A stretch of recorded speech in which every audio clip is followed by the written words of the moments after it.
अपने पड़ोस में चाहे श्रीलंका हो, श्रीलंका के अंदर हालात हमने देखे, पाकिस्तान हो, म्यांमार हो, बांग्लादेश हो, और तो और दुनिया में एन नंबर ऑफ कंट्रीज हैं जहां पर चुनी हुई सरकार को हटा करके तख्ता पलट होकर सेना की ये जितने भी नीली लाइनें दिख रही हैं, ये सब इस बात का इशारा है कि इतनी बार सैन्य तख्ता पलट दुनिया के लगभग देशों में हो चुका है।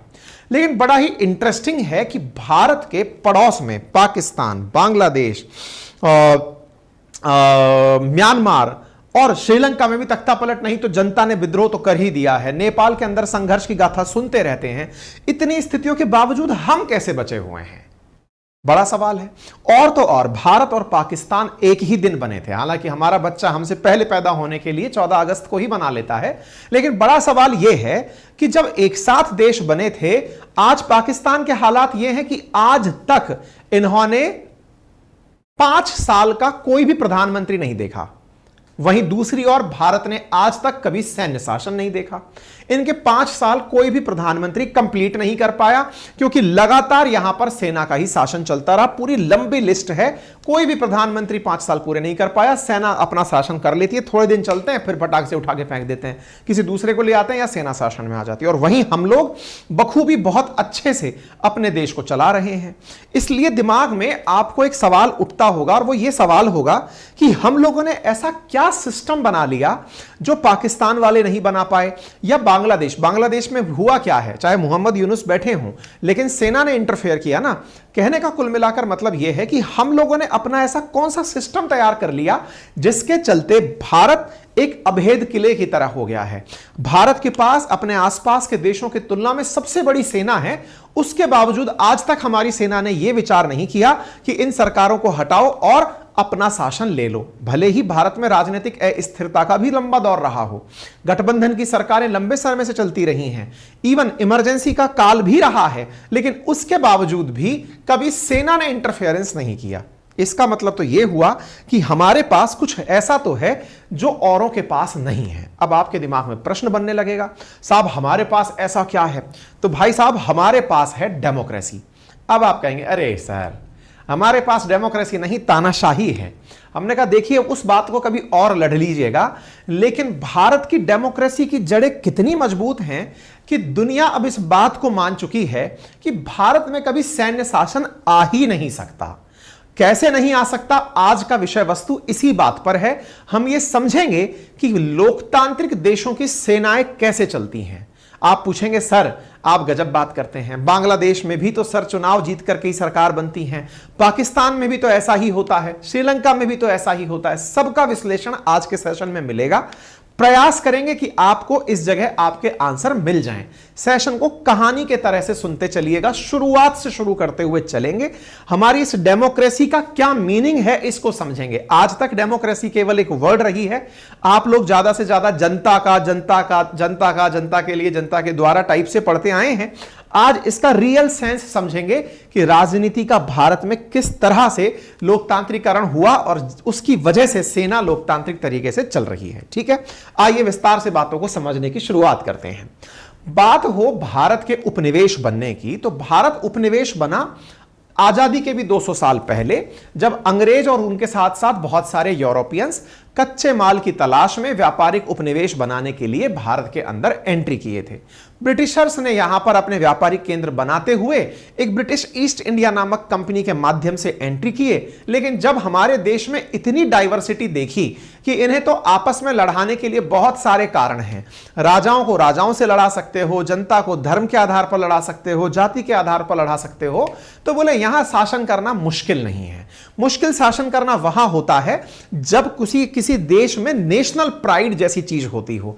इंडियंस में उन्होंने ये चीज बहुत अच्छे से पाई कि ये तो आपस में वैसे ही लड़ते रहते हैं, किसी भी चीज पर लड़वा दो इन्हें, क्षेत्र के आधार पर लड़वा दो, धर्म के आधार पर लड़वा दो, जाति के आधार पर लड़वा दो, तो बोले बहुत बड़ी बात नहीं, भाषा पे लड़ा दो, तो बोले ऐसी जगह पे शासन बहुत आसान होता है। तो उन्होंने बहुत अच्छे से आसानी से शासन भी किया। लॉर्ड वेलेस्ली ने बढ़िया से पहले सहायक संधियां करी, राजाओं से कहा कि आप साहब चिंता मत करिए, मैं आपकी रक्षा करूंगा, आप मेरी इतनी सेना अपने पास रख लो। दूसरे राजा के पास पास गए कि साहब देखो मैं उस राजा का आप पर हमला नहीं होने दूंगा, मुझको अपने साथ रख लो। ऐसे करके उसने बहुत सारे राजाओं को बेवकूफ बनाते हुए, फिर ऐसे बहुत सारे मतलब देश में जनरल और वायसराय आते रहे, जो आधुनिक भारत का जब आप इतिहास पढ़ते हैं तो उसमें आप इन सब चीजों को जानते हैं। फिलहाल के लिए हम ये बात करते हैं कि ईस्ट इंडिया कंपनी जो इंडिया आई थी, वो कंपनी जब भारत में इस तरह का माहौल देखी कि इन लोगों के ऊपर शासन आसानी से किया जा सकता है, तो वो करने आराम से लग भी गए। कोई बात नहीं साहब, लेकिन ऐसा नहीं है कि इनकी ये बात किसी को समझ में नहीं आई। 1857 की जो क्रांति है, असल में वो अंग्रेजों की कूटनीति को समझने वाली ही थी। मतलब जब डलहौजी की ये नीति समझ में आई कि ये हड़प करके शासन करना चाहता है, हड़प नीति अपनाना चाहता है, उत्तराधिकारी स्थितियों को मान्य नहीं करता है, जबरदस्ती राज्यों को हड़प रहा है, तो कई राजा जागे। और इसी बीच में बहुत सारी सेना के लोगों को भी यह समझ में आया कि यार ये सैनिक हमें बनाते हैं, ऊपर से कोई अंग्रेज अधिकारी बिठा देते हैं और हमसे ही युद्ध कराते हैं।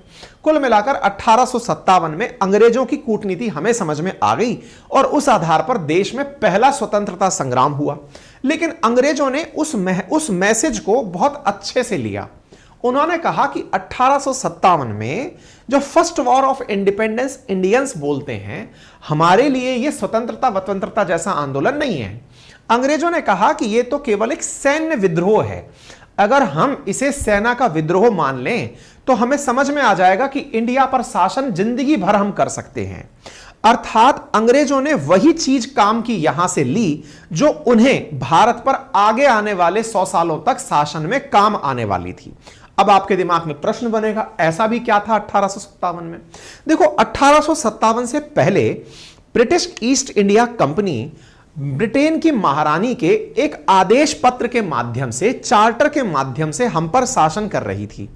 और कंपनी ने ही अपनी तरह से अपने ही लोग बिठाए हुए थे यहां पर, गवर्नर जनरल बिठा करके कि साहब ये लोग बढ़िया से यहां शासन करेंगे और शासन करने के लिए यहां की सेना का उपयोग करेंगे। लेकिन समझने वाली बात यह है कि जब 1857 की म्यूटनी हुई और उसमें यह समझ में आया कि भारत के अंदर जो भारतीय सैनिक हैं, जो ब्रिटिश सत्ता के अधीन हैं, उन्होंने विद्रोह किया है, इससे अंग्रेज घबरा गए। अक्सर बहुत सारे इतिहासकार कहते हैं कि ब्रिटिशर्स को केवल एक चीज का डर लगता था और वो ये था कि बस सेना बगावत ना कर दे, बाकियों से उनको कतई डर नहीं लगता था। उन्हें पता था कि शासन करने के लिए सेना की आवश्यकता होती है। और दुनिया पर उन्होंने राज इसलिए किया क्योंकि उन्होंने अपनी नेवी की जो ताकत थी उसको बहुत मजबूत रखा। हम लोग तो वो थे जो समुद्र में पैर रखने को भी पाप मानते थे, और वो लोग वो थे जो सेना की, वो समुद्र के लिए लड़ाई लड़ते थे, वो अलग कैटेगरी में थे, है ना। तो फिलहाल की अगर हम बात करें तो 1857 में अंग्रेजों ने जो सत्ता यहां पर ब्रिटिश ईस्ट इंडिया कंपनी के पास थी, महारानी ने सीधा अपने कंट्रोल में ले ली और कहा कि भारत के अंदर जो गवर्नर जनरल हैं, अब ये सीधा महारानी को रिपोर्ट करेंगे और ये आगे से वायसराय कहलाएंगे। यानी 1857 के बाद भारत में वायसराय ही बने। अब आप पूछेंगे इसमें भी कौन सी बड़ी बात है? बहुत बड़ी बात है। अब ब्रिटिशर्स ने उन सारी कमियों को दूर करना शुरू किया जो अब तक दूर नहीं की थी। क्या? बोले इन भारतीयों ने एक होकर विद्रोह कैसे किया। अब यहीं से आपको समझना चाहिए कि जो 1857 में हुआ वो तो आज भी हो सकता है। आज भी हो सकता है से मतलब हमारे देश के अंदर सेना आज भी विद्रोह कर सकती है। तो आज विद्रोह क्यों नहीं करती? अगर 1857 को समझ लोगे तो आज का आंसर मिल जाएगा। आज भी हमारी सेना अंग्रेजी सिस्टम को मानती है। अंग्रेजों से प्राप्त सिस्टम्स में हमारे पास अंग्रेजी सेना का सिस्टम भी है, पद भी हैं, हायरार्की भी है, इंस्टीट्यूशंस भी हैं। बहुत सी चीजें आज भी हम ब्रिटिश सेना की ही मानते हैं। अंग्रेजों ने 1857 में बहुत तगड़ा काम क्या किया? बोले सेना को भी बांट दो। बोले कैसे बांट दो?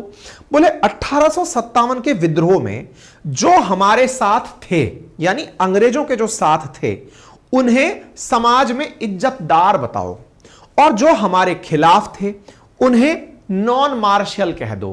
कहो कि ये तो लड़ाका कौम है और ये नॉन लड़ाका कौम है। और भारत के जो लोग हैं ना, ये अस्मिता के लिए लड़ते हैं, इज्जत के लिए लड़ते हैं। बोले कुछ जाति जो हमारे साथ रही इस पूरे 1857 की क्रांति में, उन जातियों के सैनिकों की ज्यादा भर्ती करो, और जो हमारे खिलाफ रही उनके सैनिकों की संख्या को घटा दो। मतलब एक प्रकार से इन्होंने जातियों के आधार पर रेजिमेंट्स का गठन शुरू किया। साथ ही साथ क्षेत्रीयता के आधार पर बोले भारत इतना बड़ा है तो इसमें अलग अलग कमांड गठित कर दो, और उस तरह से उन्होंने भारत में कमांड्स की स्थापना करना शुरू किया। यानी एक बड़े स्तर पर अंग्रेजों ने उस समय पर परिवर्तन शुरू किए। जानकर आश्चर्य करेंगे कि 1895 में भारत के अंदर 4 क्षेत्रीय कमांड अंग्रेजों ने बना दी अलग अलग। पंजाब और फ्रंटियर क्षेत्र की कमांड अलग, उधर बंगाल की कमांड अलग, मद्रास और बर्मा की कमांड अलग यानी साउथ की कमांड अलग, और बंबई, क्वेटा, सिंध और अदन की खाड़ी के लिए अलग कमांड। यानी भारत को इन्होंने 4 प्रॉपर तरीके से अलग अलग कमांड में बांट दिया। मतलब इन कमांड के अधिकारी को अगर कोई आदेश जाएगा तो उस कमांड का कोई कमांडर इन चीफ होगा, उसी के माध्यम से जाएगा। कमांडर इन सब का कमांडर, और इन सबका जो सबसे बड़ा कमांडर बनाया वो बनाया बंगाल के कमांडर को, उसको कमांडर इन चीफ का पद दिया गया। मतलब कमांडर इन चीफ का एक पद सृजित किया गया जो इन सभी सेनाओं पर, यानी कि सेना के अंदर इतना अच्छे से सेगमेंट वाइज लोगों को बांट दिया। सबसे ऊपर टॉप अधिकारी, उसके नीचे फिर उसके जस्ट अधीनस्थ अधिकारी, एक प्रॉपर हायरार्की सेट कर दी। एक प्रॉपर तरीके से ऊंचे से नीचे पद की तरफ आते हुए पदानुक्रम सेट कर दिया ताकि हर व्यक्ति के नीचे कंट्रोल करने का व्यक्ति उपस्थित हो। बढ़िया से सिस्टम इन्होंने सृजित किया। उस सिस्टम को आज भी मानते हैं। आप इससे अंदाजा लगाइए, ठीक है साहब। अच्छा, 1902 से 3 के बीच में Lord Kitchener commander in chief बनकर के भारत में रहे। भारत ने इसी पूरी व्यवस्था को ढंग से समझा कि अंग्रेजों ने जो किया था उस काम को हम आगे तक जारी रखेंगे। अब आपको समझना चाहिए, अंग्रेजों ने हमारे यहां पर इतनी खूबसूरत सेना बना ली अपने लिए कि इस सेना को वो दुनिया में युद्ध लड़ाने लेकर जाते थे। जैसे आप कभी भी जब विश्व युद्ध का इतिहास पढ़ते हैं तो सुनते हैं कि प्रथम विश्व युद्ध 1914 से 18 के बीच में जब हुआ, सेकंड 1939 से 45 के बीच में जब हुआ, भारत ने रोल प्ले किया कि नहीं किया? आपको जानकारी मिलेगी कि भारत इन युद्धों में था, भारत की सेना भी इन युद्धों में थी, लेकिन भारत देश के नाम पर नहीं था। क्यों? क्योंकि हम पर तो ब्रिटिशर्स का शासन था और वो यहां से अपने भारतीय सैनिकों को युद्ध लड़ाने लेकर जाते थे।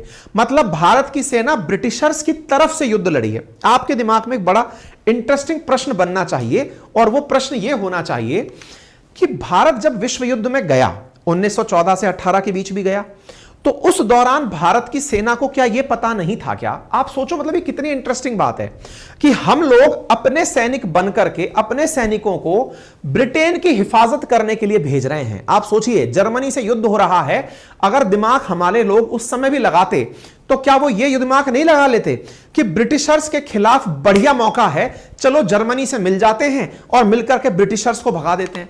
आप सोचो, ब्रिटेन ने भारत की सेना पर कितना अच्छे से कंट्रोल बना लिया था कि हम पर शासन हो रहा है, फिर भी हम अपने शासक की हिफाजत करने के लिए युद्ध लड़ रहे हैं। आप इससे अंदाजा लगाओ उन्होंने कैसा स्टील फ्रेम बना दिया था भारतीय सेना में कि भारतीय सेना अपने हुक्मरानों के खिलाफ कोई विद्रोह करने को तैयार नहीं। दूसरा पॉइंट देखो, ये तो चलो 1914 का टाइम तो नया नया था, भारत में राष्ट्रीय चेतना, राष्ट्रभाव की वाद की बातें पनप रही थी। 1939 में तो हम बहुत मैच्योर हो गए थे। उस बीच में तो हम लोगों ने जब सेकेंड वर्ल्ड वॉर देखा, उस समय तो भारत छोड़ो आंदोलन तक चालू हो गया था। 1942 में क्विट इंडिया मूवमेंट करो या मरो जैसी बात गांधी जी ने कह दी थी। उसके बावजूद भी भारतीय सेना अंग्रेजों के खिलाफ नहीं गई। विचार करके देखो आप। अर्थात अंग्रेजों ने भारतीय सेना की ऐसी व्यवस्था बनाई थी कि आपका देश अपने हुक्मरानों के खिलाफ आंदोलन कर रहा है, उन्हीं परिवारों से निकले हुए सैनिक सेना में भर्ती हैं, लेकिन उसके बावजूद सेना एक नहीं हो पा रही। यानी कि सेना इस तरह से नहीं गठित हो पा रही कि चलो हम सरकार के खिलाफ शासन करें। मुट्ठी भर अंग्रेज, लाखों की सेना, कहते हैं 2 मिलियन के आसपास, 20 लाख से ज्यादा सैनिक थे उस समय भारत के, जिनके ऊपर अंग्रेज शासन कर रहे थे। और उन सेना को इन्होंने ऐसा बनाया हुआ था कि बेटा तुम जो है हमारे खिलाफ नहीं हो पाओगे। इसका मतलब उस समय के जो हमारे राजनेता थे, अब इसको थोड़ा सा देखो, हिस्ट्री है ना, एक लाइन में तो आपने विश्व इतिहास के विश्व युद्ध की चर्चा सुन ली। इसी समय दिमाग लगाओ, भारत के अंदर राष्ट्रवाद चल रहा था।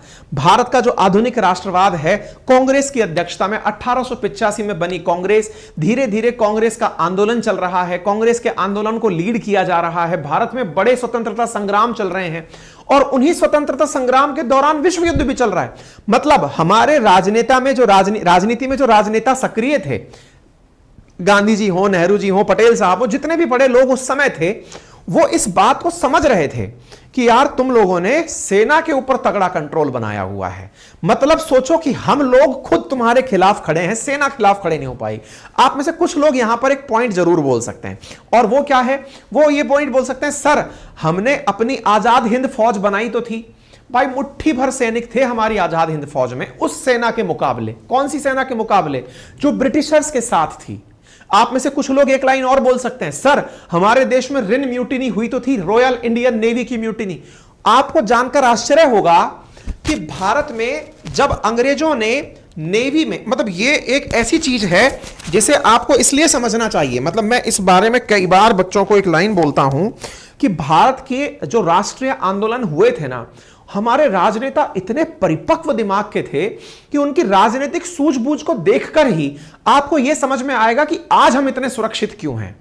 आप जानकर आश्चर्य करेंगे, हमारे राजनेताओं ने कभी नहीं चाहा कि हमारी सेना अंग्रेजों के खिलाफ हंगामा कर दे। आप कहेंगे क्या बात कर रहे हो, क्यों नहीं चाहा सर? सेना को करना चाहिए था, तुरंत शासन मिल जाता। बोले नहीं, आज इनको गलत नसीहत मिल गई सेना को। किस बात की? इस बात की गलत नसीहत मिल गई कि हम लोग सत्ता के खिलाफ खड़े हो सकते हैं, तो कल को ये फिर से खड़े हो जाएंगे, क्योंकि एक ना एक दिन आजादी तो आनी है। लेकिन आज अगर राजनेता सेना के साथ खड़े होकर के कह दिए कि हां भाई तुम संघर्ष करो, हम तुम्हारे साथ हैं, सेना के पास क्या कमी है? उनको तो अपने टैंक मोड़ने हैं, बंदूकें ताननी है, 2 मिनट में भाग जाएंगे सारे हुक्मरान, जो आज पाकिस्तान में हो रहा है। पाकिस्तान के राजनेताओं ने जो गलती की उसका भुगतान आज तक कर रहे हैं। हाँ साहब, सोच कर देखिए, नेहरू जी इतनी समझदारी लगाए जब रिन म्यूटिनी हुई। ये जरूरी बात है जो आपको समझनी चाहिए। अक्सर लोग कई बार राजनीति को जब पीछे पलट के देखते हैं तो अपने अपने राजनीतिक हितों के हिसाब से हिसाब कर रहे होते हैं, लेकिन एक दिमाग लगाने वाली बात है कि जब रॉयल इंडियन नेवी की म्यूटिनी हुई, आजादी से 1 साल पहले की बात है, उस समय पर देखने वाली बात यह है कि हमारे राजनेता नेवी के सैनिकों को जाकर समझाए कि नहीं साहब, म्यूटिनी नहीं करनी है, विद्रोह नहीं करना है, आपकी बातें हैं, हम राजनेता हैं, हम आपकी बातें रखेंगे। सेना सैनिक का काम करे, सेना वही काम करे जो देश की हिफाजत के लिए जरूरी है, राजनीति नहीं करे। यह काम हम पर छोड़ दो। आप सोचो, बकायदा उनके लिए केस लड़ा हमारे राजनेताओं ने, उनकी अदालतों में केस लड़ा, पर उनसे यह कहा आप सब शांत हो जाइए। इवन जिन्ना तक जाकर के जो मुस्लिम सैनिक थे उनको समझाए कि नहीं भाई, यह सब नहीं करना है। मतलब हमने ये सूझबूझ उस समय दिखाई। आप में से कई लोग अक्सर गांधी जी को जब इवेल्युएट कर रहे होते हैं तो कई लोग कहते हैं कि गांधी जी ने अंग्रेजों को लाठी भाटा मार करके क्यों नहीं भगवा दिया, इतनी आबादी थी। तब भी मैं एक ही लाइन बोलता हूं कि वो व्यक्ति वो थे जो भविष्य देख रहे थे, तात्कालिक लाभ नहीं देख रहे थे। भविष्य में केवल एक ही चीज थी कि अगर हिंसात्मक तरीके से राष्ट्र को प्राप्त कर लिया। आज आप इस बात का जब जब इवैल्यूएशन करेंगे कि भारत और पाकिस्तान की बुनियाद कैसे बनी, पाकिस्तान के बनने में जो डायरेक्ट एक्शन डे वो कहते हैं कि हमने प्रत्यक्ष कार्यवाही दिवस रखा, एक दिन में ही हमने आंदोलन करके भारत से पाकिस्तान अलग मांग लिया, आज तक वो टूट ही रहा है। उसी से निकलकर बांग्लादेश बन गया, अब ना जाने उसमें और कितने टुकड़े होंगे, हालत खराब हो गई। जिस बुनियाद पर हमारा निर्माण हुआ वो बुनियाद हमारी पाकिस्तान वाली नहीं थी। हम गांधी जी के भारत हैं, हम वो भारत हैं जिसमें इस बात को उस समय समझ लिया गया था। जब जब आंदोलन हो रहे थे तब हमने एक ही बात समझाई थी कि नहीं, हिंसात्मक तरीके से हम भारत नहीं मांगेंगे। आज अगर जनता ने हिंसा से आजादी पा भी ली तो कल को ये किसी और मुद्दे पर बैठ जाएंगे सड़कों पर और हिंसा का तरीका अपनाएंगे। यही कारण है कि आज भारत की सड़कों पर आप आंदोलन करते हुए राजनीतिक दलों को देखते हैं, हड़ताल करते हुए कर्मचारी देखते हैं, लेकिन कभी किसी को वेपन यूज करते हुए नहीं देखते। वहीं आप जब तालिबान और अफगानिस्तान देखते हैं तो वेपन लिए हुए लड़ाके दिखते हैं, भारत में कभी हथियार नहीं दिखाई देते। ये गांधी जी का भारत है, इसको समझिए। और यह बहुत बड़ा कारण है कि भारत में आज तक सैन्य तख्ता पलट क्यों नहीं हुआ, क्योंकि भारत की बुनियाद रखी गई अहिंसात्मक तरीके से, भारत की बुनियाद रखी गई भविष्य को देख करके कि सैनिकों को कभी शह नहीं दी गई कि आप लोग कभी राजनीति में उतरे नहीं, आपका काम देश की हिफाजत करना है, राजनीति राजनेता करेंगे, आप अपनी जगह रहिए। यह बुनियाद थी भारत की।